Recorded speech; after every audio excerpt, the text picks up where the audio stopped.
Hi everyone, welcome back to our ongoing series on how to create a life operating system in Notion. Today we're going to look at my bullet journal / bullet planner. It's how I plan the morning each day as soon as I get to my desk. It's part of my morning startup routine. I think of it as my startup routine at the point at which my workday starts. So through this, we do the morning startup, and then there's an end of day wind down at the end of the workday.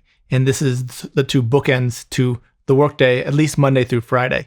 So we'll walk through that. The last two videos were about mindset and identity sculpting. This will show you where that fits into the day and how I get that done every morning. So this is going to give context to the last two videos on mindset and identity sculpting. And the 2 or 3 videos before that were about how I plan my day and how to use the Notion PPV system to schedule a day that's going to be highly effective consistently every single day. And this is very much tied to that. This is going to pull from the information that we planned the night before each day so that we have a game plan in place when we sit down at our desk. This daily planner, as you'll see, will draw from that. So if you want to see more information on how to plan your day the night before, check out the videos right before the mindset and identity sculpting videos in this series a few videos back. But how you start your day matters a lot. The first 10% of how you do anything will have a disproportionately large impact on the rest of the 90%. How you kick it off really matters. That's why we do our annual review to kick off the year. And that's why I have a morning startup ritual like this to get off on the right foot, to really frame the day and get us off with momentum and clarity on where we're going. It makes such a difference. So this will take somewhere between 10 to 20 minutes to do each morning. And some of you may be thinking, I don't have 10 to 20 minutes to stop and do something else in the beginning of the day. I've got to dive in and attack. But the problem is, if you attack without clarity, if you attack without momentum, if you don't have a clear path, if you don't have the mindset established to be successful in the day, your day will fizzle out early. And in most cases, you'll get distracted and you'll go off path. This is what frames the day. Again, the first 10% has a disproportionate impact on the rest of the 90%. So we are framing the day for success with clarity, with vision, and with mindset that's going to carry through the day. And it's going to set mile markers that will hold us accountable for at the end of the day when we do the wind down. As you'll see, there's a real design to set up the day and then to make sure at the end of the day, you have accountability that you followed through on the things you set up. So with that, let's dive in. So starting from our command center, which is our top level dashboard, jumping into the action zone, which is our daily focus area. And in this top today toggle, we'll have the items we're focused on during the day. This is relatively late in the day, so I've completed a lot of things. Later priorities now into first and second priority. So just finishing up, I'm working on today's recordings right now. Underneath this, we have the daily tracking area, and that's what we're going to focus on today. So this database is called daily tracking. What we're going to look at today is the template that we walked through to complete it.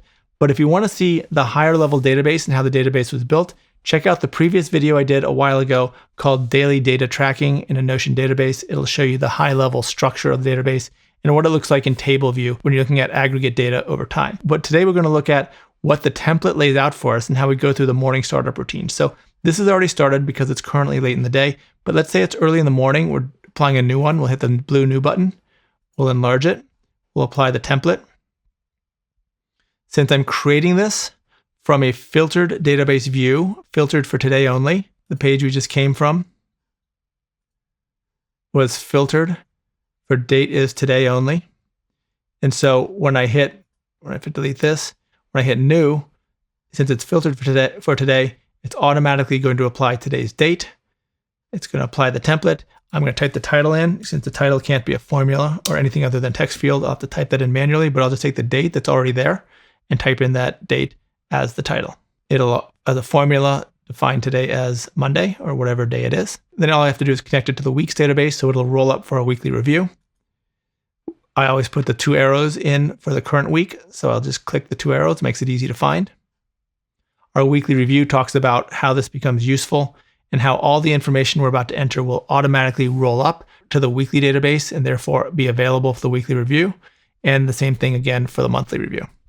But what we're going to look at today, since we've talked about the database as a whole and how that data is used in previous videos, like the daily tracking video and the weekly review video, I'm going to look at now something we haven't looked at in much detail, which is the morning startup routine in this template here. We have a throughout the day section here, although I typically won't access it here because it's designed to show all that information.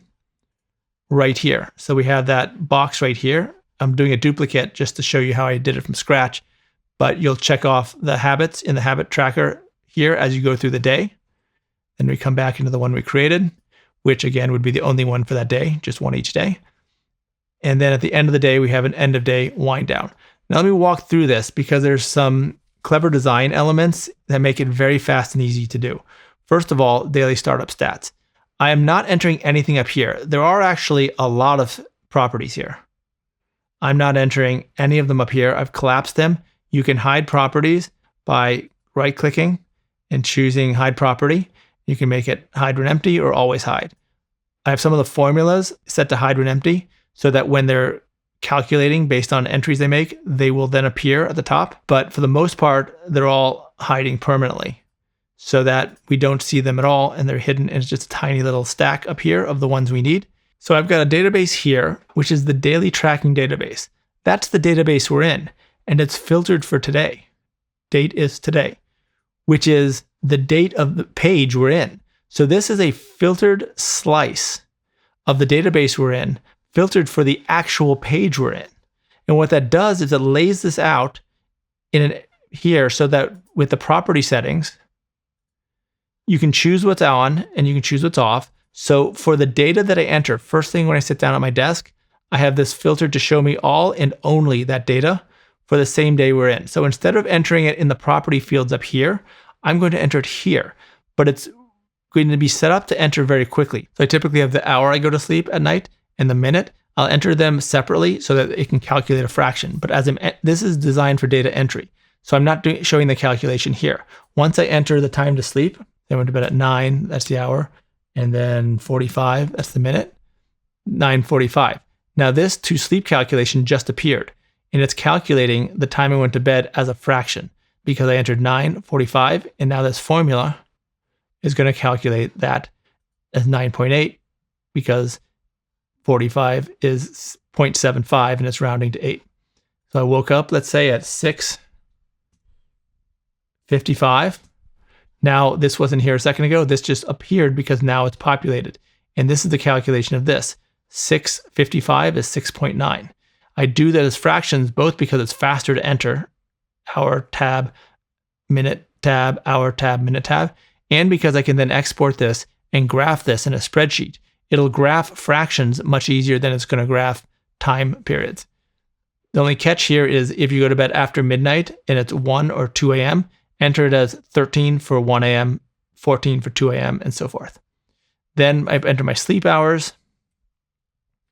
I will measure this on an Oura ring. So I'll have the specific number of hours. Say I slept 7 hours and 38 minutes, and that's going to calculate 7.6 as my sleep duration. If you don't have a sleep tracker that gives you the calculation, then you can enter a formula that does a proxy calculation based on the time you went to sleep and the time you woke up. Then I'll enter my resting heart rate, say that's 35, and heart rate variable, let's just make up, say that's 28, and then the sleep score. This is some Oura ring data. So this is the data I enter in the morning. Say I enter my weight. Say I enter the body fat, and then I'll do the time I start work, the moment I sit down at my desk and start working. Let's say it's 9:15, and that's all. Some of that's calculating up here, and some of it's just saving it so that it can be entered and rolled up into the weekly review. All this data will roll up into the weekly review. So the point is, I'm entering the data for the properties in here by having a filtered view of the same database we're in, and I can enter them here. This is the first data I entered in the morning, and it's skipping the calculation, so it's a quick and easy way to enter. It also lets me enter other data at different points down here. I can enter the habit and routine stuff, also properties up here, at the time and sequence that I want to. And then at the end of the day, I'm going to enter more stuff that's also entering properties in here, because again, this is filtered for today, looking at the same database we're in. So by having different embedded views of the same database filtered for today, when I'm entering them on this day, today, it's going to be automatically entering all these properties up here, but in the context and sequence of my startup routine and end of day wind down routine and midday habit tracking. So that's a clever way to just lay out a form basically so you can enter them in the context in the sequence you want. Then if I had a workout today, I would enter my stats here. I'd add a new one. I'd pick my sport. I'd enter my run time, my heart rate, and all the relevant stats. And then I'd enter my fitness right there. Next, we do our gratitude practice. And this is a little different than you'll usually hear, but I guarantee you this is going to be more effective. Everyone will tell you, list 3 things you're grateful for. You see this everywhere. Well, yes, a gratitude practice is very valuable and meaningful and powerful in your life. But if you're trying to always list 3 things every morning, it becomes an exercise of just trying to get through the checklist, and you don't connect with any of them. I highly recommend you do one thing you're grateful for every morning, and you pick one thing that means something and you commit to it. You're not trying to get through a checklist. You're owning it. You're like, that's the thing you're really connecting with. You're going to pick one thing that's meaningful and you're just going to embody it and have a visceral feeling for it. You're going to connect with it. So think of something and really think about what it makes you feel that this thing is in your life that you're grateful for, this person, this event, this circumstance. Pick one thing. Say, I'm grateful for the people I meet on this YouTube channel. So that is something I'm seriously grateful for. And I will recognize that in the morning here. And by picking one thing, I'm connected to it. I'm not rattling off a checklist. I'm connecting to one thing in a significant and meaningful way. Own one thing each day. Connect with that one thing. Don't try and go to a whole checklist. Forget this 3 gratitudes. Pick one and connect to it. Okay. So what would make today great? Then list 1, 2, or 3 things. 3 is probably too much. 1 and 2 is ideal. But if you do nothing else, but you get that one thing done or those 2 things done, then that is the definition of today being a success. Define those things. And to help you define those things, we have a toggle here that opens up your action items, your tasks that you have planned for today. And usually the first, second, maybe third priorities will be those things. So if you're having trouble thinking of them, just jog your memory by opening this toggle here on what those 3 things are, or what those 1 or 2 things are, and then you enter them there. That is the definition of success for today, is to get that 1 or 2, maybe 3 things done today. This toggle makes it very easy because almost always it'll be your first and second priorities. If not, enter something else. You're totally free to enter anything. But if something else is the one thing that would make today great, maybe that should be made your top priority because you're defining the most critical thing you want to accomplish today. Then not to-do list. Just as important as your to-do list is your not to-do list because you know what has been derailing you the last few days. You know what has been the culprit of coming up short on the things you wanted to accomplish the last few days. You know what they are. So call them out here and declare you're not going to fall for them. You're not going to be distracted by them. You're not going to do those things. The things that have derailed you, you're going to define them and specifically identify them and say, these are not going to throw me off today. And here we have a toggle. At the end of each day, we enter the improvements and how we could have done better that day. That's part of the end of day wind down. So here we have a toggle that'll open a filtered view of the improvements you've listed over the past week. So it will clearly show you what you have identified for yourself as the things you could have done better to improve each of the last several days. And from that, you can define your not to-do list because you'll know what you could have improved the last few days over the past week. Mindset. This is where we do our mindset and identity sculpting practice. The past 2 videos spoke about how we actually do the mindset and identity sculpting practice. This is a link to that page, and we spend at least 2 or 3 minutes at this point in the morning startup reviewing our mindset and identity sculpting bullet points. You could spend more time. You could spend 10 minutes. You could spend 2 minutes. Do at least 2 minutes. At the very minimum, just commit to yourself. You'll review a few bullet points in there. It takes almost no time. Connect with them. And that'll keep those items that you want to make a part of your life, those wisdoms, those insights. It'll keep them close to you. And that'll help you shape your life around them by not drifting away from them as we so typically do when we hear good ideas, good insights, good wisdom. We drift away and we never see it again. This is the practice by which we stay close to those nuggets that we believe can really help shape our lives for the better. And then we do a visualization practice. I just did a newsletter explanation going on into this in detail. I'll do a future video on it as well. This is where we close our eyes and we visualize ourselves doing something challenging coming up, We envision ourselves doing it at a very high level of success. We walk ourselves through it. We create the mental models and the mental representations of what it's going to feel like doing it successfully. If you don't have a big challenging thing coming up to visualize, then visualize yourself going through today flawlessly, executing on the game plan as you laid it out the night before. Visualize what it's like starting your biggest priority, transitioning from your first to second priority, taking a break, coming back to it.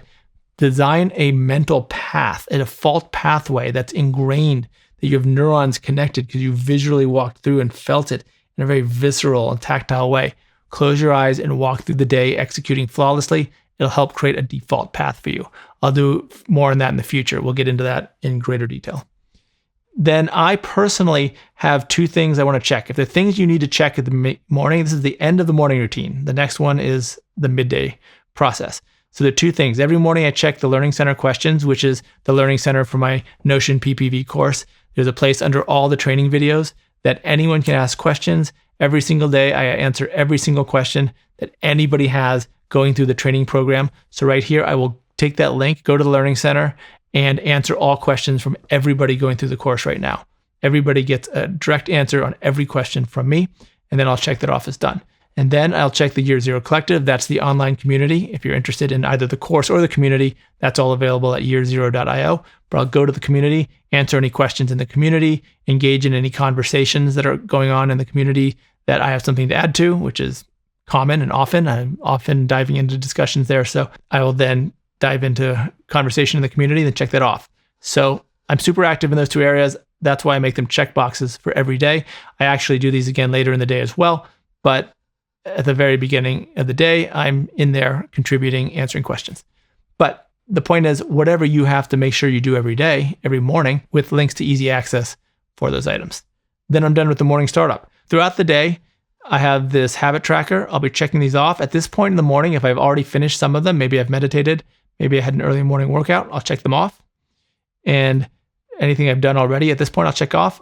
So after that, I will typically, this is the same view of the habit tracker. I'll typically, as I'm working through my priorities here, I will be down here checking off my habit tracker. But I have a version of that in here in case at the end of the day, I miss some, I can check them off. So during the day, I will check off anything in the habit tracker that I haven't checked off already that I did complete. Then I'll do my end of the day wind down here. The end of the day wind down, I will list today's wins. Ideally, the wins will be the same as the what would make today great items. Hopefully, I'm listing my wins as these today great items. But if not, I'll list whatever I did that was meaningful and successful. Because it's easy to get down on the things we didn't get done and to be disappointed and hard on ourselves for not accomplishing certain things that we had hoped we'd accomplish. But identify some things, because you always get something done. And even if it wasn't the things you really needed to get done, recognize what you did do. But on a good day, the what would make today great will be the today wins. And that's going to be really a good day when you can check those off and list those here. And then finally, this takes very little time at the end of the day. Finally, you have a filtered view here. Again, same database we're in, filtered for today. So it's the same slice of the page we're in. Entering data here is just entering properties up here, but in the sequence and context and place of the form that we want to enter them. So I'll enter my diet, a rating of my diet and nutrition, 1 through 5. Say I had a 2. You can do fractions. Sometimes I do 1.8, do whatever you want. Then I will do a rating of the percent of time I spent today doing the things when I planned the night before what I was going to do today. What percent of time did I spend today doing the things I had planned to spend my time doing? So if I spent 80% of my time doing the things I had planned to do, that's good. It's never really going to be 100%. Things come up. But if you consistently are spending 70, 80% of your time, even 60% of your time doing the things you had planned to spend time doing, that things are going to work out. I mean, that's a good chunk of the day doing what you had intended to do, and things will work out. Then I will rate similarly, but a different point, the percent of things that I completed that I had intended to complete. So one is the percent of time I spent working on things I had planned to spend my time working on. The second is the percent of things I completed that I had intended to complete. Both of these working off the night before schedule I set for the next day. So let's say I spent 75% of my time working on the things I had intended to work on. And this is subjective, but do the best you can. And over time, the averages will work out. Over time, you'll see the trends. If you're off on one day, it doesn't matter, just your best estimate. So let's say I spent 75% of my time doing the things I had planned to spend my time on today. And I got 50% done that I planned to get done. That means things took longer than I expected. And that happens all the time. That's okay. Don't beat yourself up over that. The most important thing is you're spending the time on the things you plan to spend your time on. But if you're not getting enough done, then ask what's wrong. Is it because you're biting off more than you can chew and you're not estimating the time properly?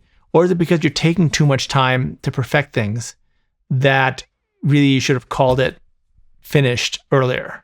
Think about what it is that is leading to you not completing the right number of things, even though you're spending a good amount of time doing it, and then adjust accordingly. And then similarly, look at the output. What are you getting done? On any given day, this number might be low because a surprise may have come up, an unexpected event might have come up, and you have to take care of it.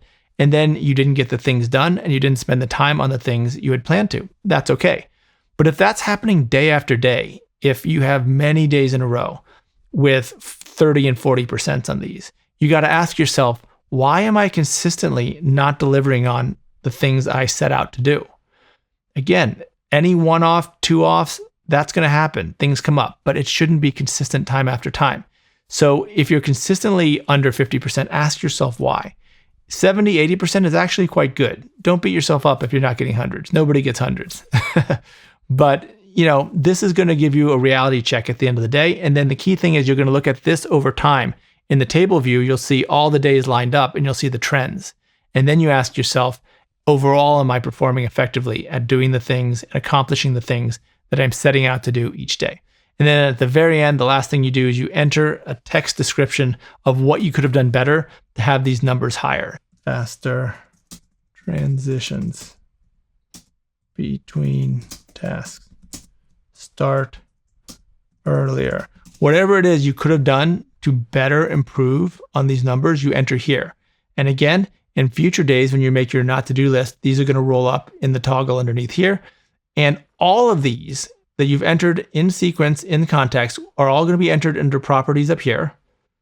And as you check off your habit trackers, these are going to be checked off too, for the ones you did. And then you have your percent completed and your diet and all that. And you have your improvements entered here. All of this rolls up into the weekly review template, which we looked at in the weekly review video, which you can go back and look at now if you'd like. And then that will roll up further into the monthly review. So when you open your weekly review at the end of the week and your monthly review at the end of the month, you can have all this data that shows day by day how successful you were at doing the things you wanted to do, how your habit tracking is going, how consistently you're doing those things, what your sleep patterns are like, what your fitness measurements are like, all the things you've chosen to track in your daily tracker. Again, the daily tracking video talks about how you optimize and customize this for your own preferences and needs. And this shows you all the performance metrics. And it automatically rolls up using Notion rollups, which we talk about in the weekly review and monthly review videos.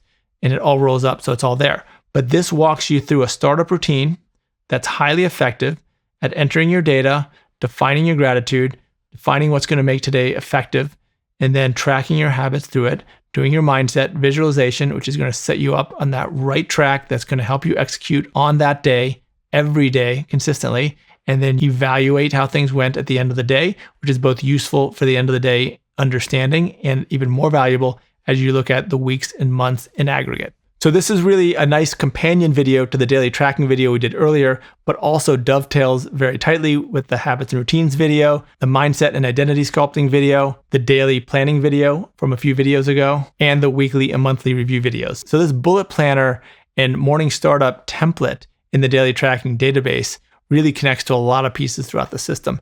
This is what makes the Notion Pillars, Pipelines, and Vault system so valuable. You do one element and it fuels and enhances so many other parts of the system. So if any of the elements I was referring to in this video weren't clear to you, just check out the video previously in this series on that functional area within the system, because the system is all interconnected, Each part enhances and empowers the other parts, which is how a good system design works. And all of this frames up our psychology, our behaviors, our actions, which is what we're going to explore more and more over the coming months. If this is of interest, be sure to hit the subscribe button and the bell icon to get updates on future videos. Leave thoughts or questions below, or join us at my online community for a broader conversation. That's at yearzero.io. And hit like if you found this video valuable. I also write a newsletter called Mind and Machine on increasing human capability. I give away several of my best Notion templates to anyone who subscribes to the newsletter. You can, of course, unsubscribe at any time, but I hope you'll give it a chance. I work hard to pack it with a lot of valuable insight. The newsletter link is below in the show notes. Thanks for watching. Lots more to come.